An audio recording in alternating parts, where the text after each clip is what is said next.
Find the speed of centre of mass of the moving part.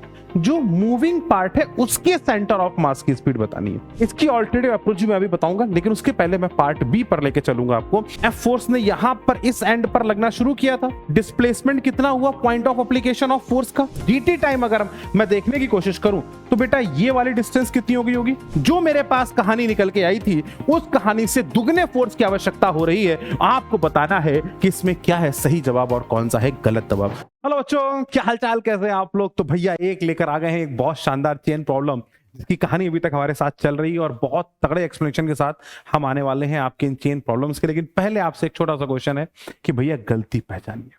एक बहुत simple problem और मैं आपको इस प्रॉब्लम के दो सॉल्यूशंस देने वाला हूं और आपसे पूछूंगा कि गलती आखिर है क्या। हाँ, और बहुत अच्छे लेवल पे आपको फिजिक्स के प्यारे लवर्स जो सच्चाई में फिजिक्स को प्यार कर रहे हैं और जो सच में चाह रहे हैं कि फिजिक्स में उन्हें कुछ फोड़ना है, कुछ करना है, तो उनके लिए बहुत बढ़िया, बहुत तगड़ा चैलेंजिंग प्रॉब्लम है। आपको गलती बतानी है। क्या करना है? गलती बतानी है। तो पहले क्वेश्चन से शुरू करता हूं और एक बहुत प्यारा सा छोटा सा क्वेश्चन है। बोला गया a long thin pliable carpet is laid on the floor. One end of the carpet is bent back and then pulled backward with constant unit velocity. Just above the part of the carpet which is still at rest on the floor, ये part जो है ये floor पर rest पे रखा हुआ है और इस एंड जो एंड ये ऐसे था, समझना बेटा, ये एंड कैसे था? यहां पर ये एंड कुछ इस तरीके से था, ठीक है ना। इस एंड को यहां से घुमा के ऐसे लेकर जा रहे हैं, ठीक है। अब आपसे बोला गया है पहला question, find the speed of centre of mass of the moving part. जो मूविंग पार्ट है उसके सेंटर ऑफ मास की स्पीड बतानी है। क्या है? मूविंग पार्ट के सेंटर ऑफ मास की स्पीड बतानी। इसको कैलकुलेट करने के मैं दो रास्ते पहले दिखाऊंगा और मैं आपसे पूछना चाहूंगा कि उसमें गलती क्या है ना। इस पूरे कॉन्टेक्स्ट में है गलती पहचानो, मतलब कंसेप्ट को करो स्ट्रॉन्ग और आ जाओ करें हम बवाल। तो मेरे प्यारे बच्चों, पूछा गया है find the speed of centre of mass, पहला क्वेश्चन। और दूसरा क्वेश्चन है what is the minimum force needed to pull the moving part if the carpet has unit length and unit mass. अगर कारपेट का यूनिट लेंथ है और unit mass है तो बताओ कितने फोर्स की आवश्यकता होगी, राइट। तो इसके मैं सॉल्यूशंस आपके साथ शेयर कर रहा हूं। पहला पार्ट 1 का सॉल्यूशन, ठीक है ना, पार्ट 1, ठीक है। चलो भाई आ जाओ। मैंने कहा पहला बताना है मेथड नंबर 1। सर ये मूविंग पार्ट है, अगर ये किसी भी इंस्टेंट पर, सुनिएगा, अगर ये किसी भी इंस्टेंट पर इसका पार्ट, इसकी दूरी यहां से x दी गई है, कितनी दी गई है? x। कितनी दी गई है? x। तो x लगातार आगे बढ़ रहा है, मतलब ये वाला पॉइंट जो है वो लगातार आगे की तरफ बढ़ता हुआ जा रहा है, ठीक है। और अगर ये x दूरी पर है इसका एंड पॉइंट जो आगे की तरफ बढ़ रहा है, तो बताओ रस्सी कितनी फोल्ड हो चुकी होगी, कितनी फोल्ड हुई होगी? तो आप बोलेंगे सर इसका सिंपल सा मतलब है कि जितनी रस्सी यहां से फोल्ड हुई होगी उतनी इधर गई होगी। तो मतलब अगर L लेंथ फोल्ड हुई होगी तो L लेंथ यहां पर पहुंची होगी। तो हम बोल सकते हैं that 2L is equal to x। तो L बराबर हो गया x/2। That is a very simple thing, right. और आपसे बोला गया कि सेंटर ऑफ मास की स्पीड बतानी है, तो मैंने कहा मूविंग पार्ट का सेंटर ऑफ मास कहां है? कुछ यहां पर होगा। कहां पर होगा बेटा? सेंटर ऑफ मास कुछ यहां पर होगा। हमने कहा sir yes sir, centre of मास कुछ यहां पर होगा। और अगर सेंटर ऑफ मास कुछ यहां पर होगा तो मेरे प्यारे बच्चों सेंटर ऑफ मास की दूरी कितनी? आपने कहा ये L, और यहां से सेंटर ऑफ मास हो जाएगा L/2। तो आपने कहा पोजीशन ऑफ सेंटर ऑफ मास मतलब x of centre of mass, it is nothing but L की वैल्यू हो गई है x/2 प्लस x/4। तो कितना आ जाएगा? आपने बोला 3x/4। That is the position of centre of mass. तो आपने बोला सर डिफरेंशिएट कर देते हैं, तो differentiation of x centre of mass by dt, that is the speed of centre of mass, it is simply equal to 3/4 into dx/dt rate of change of x। मतलब x दूरी किस speed से बढ़ रही है उसके हिसाब से, जैसा कि हमको दिया गया है वो v के बराबर है, तो that is 3/4 into 1, that is 3/4 metre पर सेकेंड, ठीक है। तो पहला, तो ये एक सॉल्यूशन मैंने दे दिया पहले पार्ट का। इसकी ऑल्टरनेटिव अप्रोच मैं अभी बताऊंगा, लेकिन उसके पहले मैं पार्ट बी पर लेके चलूंगा आपको और वहां पर आपको मजबूर करूंगा एक सॉल्यूशन चूज करने के लिए। तो मैं पार्ट बी की बात करने जा रहा हूं और बोला गया है what is the minimum force needed to pull the moving part if the carpet has unit length and unit mass. अगर कारपेट के पास एक यूनिट लेंथ है और एक यूनिट मास है तो बताइए क्या होगा उसका फोर्स रिक्वायर्ड, ये आपसे पूछा गया बच्चों। तो जल्दी से बताओ भाई क्या करेंगे इसके लिए। तो अगर हम इसके लिए बात करते हैं तो आइए शुरू करते हैं पहली बातचीत को। सबसे पहले मेथड नंबर 1 मतलब सॉल्यूशन नंबर 1, इसको आपको बताना है कि इसमें क्या गलती है। पार्ट ए का भी मैं दूसरा सॉल्यूशन आपको दूंगा और मैं पूछूंगा कि वो वाला ज्यादा बेहतर है या ये वाला ज्यादा बेहतर है, कौन सा गलत है। सॉल्यूशन नंबर 1 बताइएगा गलत है या सही है। मैंने बोला कि भैया ये यहां पर आपकी जो सॉलिड सरफेस यहां पर है और इसके ऊपर हमारी एक रस्सी यहां पर है, ये रस्सी एक यूनिट लेंथ की रस्सी है, ये एंड हमारा ओरिजिन है, यहां पर हमारी रस्सी, ये x बराबर 0 है और ये x बराबर 1 मीटर से, ठीक है। और यहां पर रस्सी कुछ पड़ी हुई। अब इस रस्सी को यहां से उठाया गया और ये रस्सी धीरे धीरे यहां से उठती हुई जा रही है।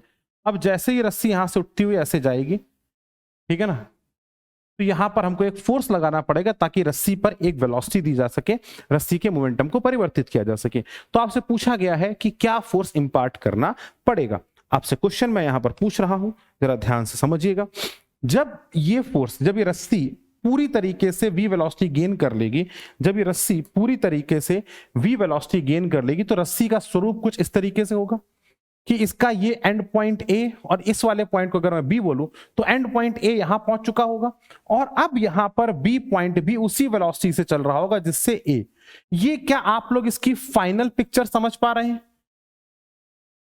और फाइनली A जो होगा वो कहां पहुंच गया होगा, x बराबर 2 पर। फाइनली एक जो है वो कहां पहुंच गया होगा बेटा, finally the A will reach at x is equal to 2। कहां पहुंच जाएगा, x बराबर 2 पर पहुंच जाएगा। तो आपने कहा A की लोकेशन हो जाएगी, ओहो, x बराबर 2 पर। तो मैंने कहा यार देखो, अगर मैं यहां पर सोचूं तो मैं बोलता हूं बाय वर्क एनर्जी थ्योरम।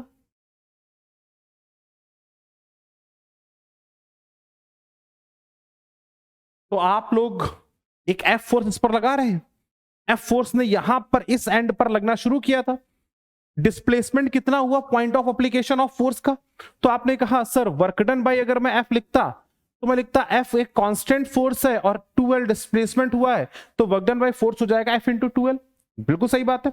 साथ ही साथ मेरे प्यारे बच्चों, आपसे अगर मैं पूछूं कि जब ये यहां से यहां पहुंच गया तो क्या होने वाली है कहानी, तो जरा मेरे को बताइएगा। अगर मैं आपसे पूछूं चेंज इन काइनेटिक एनर्जी कितना था, आपने कहा सर बाकी कोई फोर्स। मैंने कहा देखो mg नॉर्मल तो बैलेंस हो रहा है, वर्क डन तो कुछ है ही नहीं, राइट, क्योंकि ऑलमोस्ट प्लेन लेके जा रहे हैं, हाइट में कोई खास वेरिएशन बोला नहीं गया है, तो हम उसको नेग्लिजिबल मान रहे हैं, तो उसको हम कंसीडरेशन में नहीं लेंगे। तो चेंज इन काइनेटिक एनर्जी, आपने कहा sir kinetic energy final minus initial, और ये इनिशियल वाली 0 थी, फाइनल हो गई टोटल हाफ m, क्योंकि फाइनली पूरी की पूरी रस्सी के पास एक वेलोसिटी आ जाएगी हाफ mv स्क्वायर। तो मैंने कहा सर और कोई फोर्स तो वर्क डन कर नहीं रहा है, work done by mg, work done by normal, ये सभी 0 है, तो मैं बोल सकता हूं by work energy theorem net work done बराबर change in kinetic energy delta के। और यहां से अगर मैं सोचूं तो मैं लिख सकता हूं f into 2L, it should be equal to 1/2 half of mv square. तो अगर आपने बोला यहां पर f इंटू 2L बराबर हाफ mv स्क्वायर, तो आप यहां से बोल सकते हैं f इज इक्वल्स टू, कि नीचे चला जाएगा, m की वैल्यू 1 हो गई, दैट इज 1/4 न्यूटन। यहां पर v की वैल्यू भी 1 दी गई है और m की वैल्यू भी 1 kg दी गई, यूनिट मासेस है ना, वेलोसिटी भी 1 है, तो आपको यहां से 1/4 न्यूटन हमारा फोर्स निकल कर आ जाता है, राइट। एक तो ये अप्रोच होगी। दूसरी अप्रोच हम इसको और सॉल्व कर सकते हैं, मेथड नंबर 2। इसको हम बोलते हैं वेरिएबल मास प्रॉब्लम के थ्रू। और हमको पता है कि जब भी कोई भी बॉडी, कोई भी मास जब होगा आगे की तरफ मूव करेगा, और चूंकि मास एक कांस्टेंट वेलोसिटी से मूव कर रहा है, इसका मतलब वो एक्सीलरेट तो नहीं कर रहा होगा, है ना। यही बात तो हो गई। आपने कहा हाँ सर कुछ कुछ ऐसी ही बातें हो गई। मैंने कहा देखो बेटा, जब ये रस्सी यहां पे थी और इसका एक पार्ट यहां से ऐसे घूम चुका था, ठीक है, इसी टाइम पर जब ये यहां से x, जब इसका मूविंग पार्ट पूरा x डिस्टेंस आगे था, तो यहां पर कुछ पार्ट लगातार वेलोसिटी गेन करता जा रहा था। तो अगर मैं यहां पर आपसे बोलता, मेरे प्यारे बच्चों सब लोग ध्यान से देखिएगा, बहुत ध्यान से, क्योंकि this is the very very important problem, बहुत ज्यादा इंपॉर्टेंट है। आपने कहा सर देखो इतने पार्ट का जो यहां पर लेंथ है, जैसे यहां पर बोलेंगे x/2, तो ये भी हो गई x/2। तो सर x/2 की वेलोसिटी कितनी है? आपने कहा सर x/2 की वेलोसिटी है v। करेक्ट है पॉइंट। अगर हम बोलें तो मैंने कहा देखो फोर्स बराबर होता है dp/dt। तो सर देखो, अगर प्रति सेकंड में देखने की कोशिश करूं कि कितने पार्ट का मोमेंटम परिवर्तित हो रहा है इन dt टाइम, तो मैं उस मेथड से भी देखने की कोशिश करता हूं। तो आपने कहा कैसे? मैंने कहा जरा डायग्राम को ध्यान से घूरो, समझ में आएगा कैसे। तो आपने कहा देखो सर, अगर ये किसी इंस्टेंट पर यहां पे था, ठीक है, अब ये रस्सी का एक एंड यहां पे था बेटा, और इस एंड को मैंने थोड़ा सा आगे और पुल कर दिया। क्या कर दिया बेटा? इस एंड को थोड़ा सा और आगे पुल कर दिया। कितना कितना डिस्टेंस आगे पुल किया बेटा? थोड़ा सा आगे पुल कर दिया। तो अब रस्सी का अगर एक एंड थोड़ा सा आगे की तरफ पुल हो जाएगा, अगर रस्सी का एक एंड बेटा थोड़ा सा आगे की तरफ पुल हो जाता है, तो क्या हम बोल सकते हैं कि रस्सी की लंबाई कुछ और वेलोसिटी गेन कर लेगी, लेंथ ऑफ द रोप जो होगा? क्या मैं बोल सकता हूं बेटा ऐसा कि जब ये एंड, ये वाला एंड तो कांस्टेंट डिस्टेंस पर है? आपने कहा सर बिल्कुल। और जब ये वाला एंड यहां से कुछ एक्स्ट्रा मूव कर गया, मतलब इतनी दूरी इसने एक्स्ट्रा ट्रेवल करी, मान लेते हैं ये t बराबर 0 समय था या t बराबर t0 था, ये वाला समय अंतराल हो गया t बराबर t0 प्लस dt का। ठीक है, तो dt समय अंतराल में इस रस्सी ने यहां पर कुछ लेंथ की होगी, क्योंकि हम यहां से x ले रहे हैं, तो इस लंबाई को मैंने बोला dx। पक्की बात है। तो यहां से जो रस्सी फर्दर ऑन बिल्डअप हो गई आगे की तरफ, तो बताओ कितनी रस्सी यहां पर आगे बढ़ी, या कितनी रस्सी ने मोमेंटम गेन किया, कितनी रस्सी ने एक्स्ट्रा मोमेंटम गेन किया, मुझे इतना बताओ dt टाइम में। तो आप बोलेंगे सर x/2 के पास तो पहले से ही वेलोसिटी थी। क्या मैं बोल सकता हूं कि ये जो x/2 डिस्टेंस है, क्या मैं बोल सकता हूं मेरे प्यारे बच्चों कि ये जो x/2 डिस्टेंस है जो हम यहां पर देख रहे हैं, दिस x/2, इसके पास तो v वेलोसिटी ऑलरेडी एग्जिस्ट कर रही है। तो जब इस dt समय में अगर मैं देखूं, इस dt समय में अगर मैं देखूं, इन दिस dt टाइम अगर मैं देखने की कोशिश करूं, तो बेटा ये वाली डिस्टेंस कितनी हो गई होगी? x प्लस dx/2, और ये वाली डिस्टेंस भी यहां से हो गई होगी x प्लस dx/2। क्या ये मैंने सही बोला या गलत बोला? जल्दी से बताइए, जल्दी से। तो जब ये वाला एंड एक dx दूरी ट्रेवल करेगा, तो dx/2 लेंथ एक एडिशनल v वेलोसिटी गेन कर लेगी, एक एडिशनल मोमेंटम गेन करेगी। मतलब यहां से यहां तक चेंज इन मोमेंटम कितना हुआ? अगर मैं आपसे पूछता what is the value of dp, तो आप बोलते सर यहां पर x/2 लेंथ थी, मतलब अगर इसका मास पर यूनिट लेंथ लैम्डा ले लूं, तो अगर मैं देखूं तो इनिशियल मोमेंटम, माय मिस्टेक, मैं यहां पर लिख रहा हूं p इनिशियल मोमेंटम कितना हो जाएगा? आप बोलेंगे lambda into x/2 into v। Initially इतनी x/2 के पास मोमेंटम था, और अगर मैं यहां पर लिखूं p फाइनल कितना होगा, तो आप लिखेंगे lambda into x plus dx/2 into V. आपने बोला यस सर। मैंने कहा बेटा जरा मुझे dp बतला दीजिए कितना होगा। तो अगर मैं यहां पर पूछूं what is the value of dp, तो क्या आप लिखेंगे कि it is p final minus p initial. अगर मैंने इससे इसको सब्ट्रैक्ट कर दिया, तो क्या बोलेंगे lambda into dx/2 into V. This is the change in momentum. क्या यही चेंज इन मोमेंटम हुआ इन dt टाइम? तो अगर मैं फोर्स की बात करता तो मैं लिखता dp/dt, तो जो इतने समय लगा तो λ/2 इंटू dx/dt इंटू v। तो अगर मैं इसको देखूं तो dx/dt की वैल्यू कितनी दे रखी है? v, तो λv²/2 के बराबर हो जाएगा। तो आई थिंक यहां से मैं बोलूं फोर्स, तो आपने बोला लैम्डा कितना हो जाएगा? आपने बोला सर मास, लैम्डा क्या है? मास पर यूनिट लेंथ, तो मास m/l इंटू 1/2 इंटू v²। तो अगर मैं यहां से देखता तो मैं लिखता 1/2, मास भी हो गया 1, ये भी 1, और वेलोसिटी भी 1, तो ये हो गया 1 का स्क्वायर। तो it's comes out to be 1/2 Newton.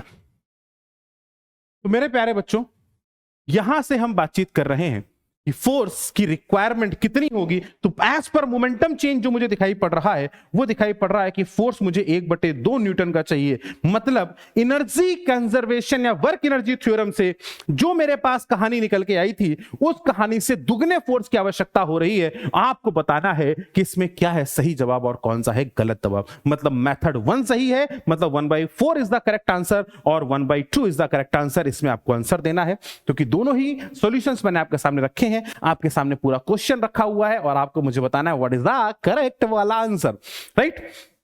और एक और मैं यहां पर बात कहूंगा कि कुछ बच्चों ने मेरे को ऐसे भी कह पहले, अब मैं बोलूंगा, ज्यादा नहीं बोलेंगे, बस मैं इतना बोलूंगा कि अगर आपसे पूछा जाता what is the velocity of centre of mass, तो क्या मैं ऐसे भी लिख सकता था कि सर देखो यहां पर x बाई 2 है और ये दूरी जो बची ये हो गई l माइनस एक्स बाई 2 किसी भी इंस्टेंट पर। तो अगर वेलोसिटी ऑफ सेंटर ऑफ मास पूछा गया है तो मैं बोल सकता हूं कि lambda into x by 2 that is the mass, इसकी वेलोसिटी v प्लस लैम्डा मास पर length into l minus x by 2 जो अभी जमीन पे पड़ा हुआ है, इसकी velocity 0 upon total mass lambda into l। तो क्या मैं ऐसे लिख सकता हूं कि velocity of centre of mass it will be equal to x by 2 into V upon lambda से लैम्डा कैंसिल अपॉन l। तो क्या ऐसे बोला जा सकता है velocity of centre of mass को?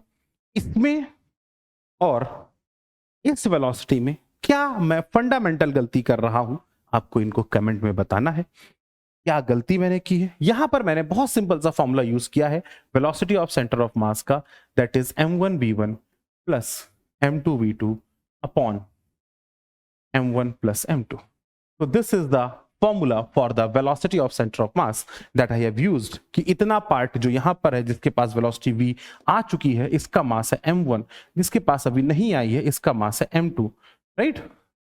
बताओ भाई जल्दी से क्या है सही जवाब और क्या है गलतियां इस सॉल्यूशन में, कौन सा सॉल्यूशन सही है और कौन सा सॉल्यूशन गलत है, मेथड 1 या मेथड 2। तो मेरे प्यारे बच्चों जल्दी से कमेंट करके बताइए आंसर क्या होगा। 1/2 Newton is the correct answer और 1/4 is the correct answer. What is the correct answer? जल्दी से कमेंट करो और बताओ आंसर फटाफट। Thank you.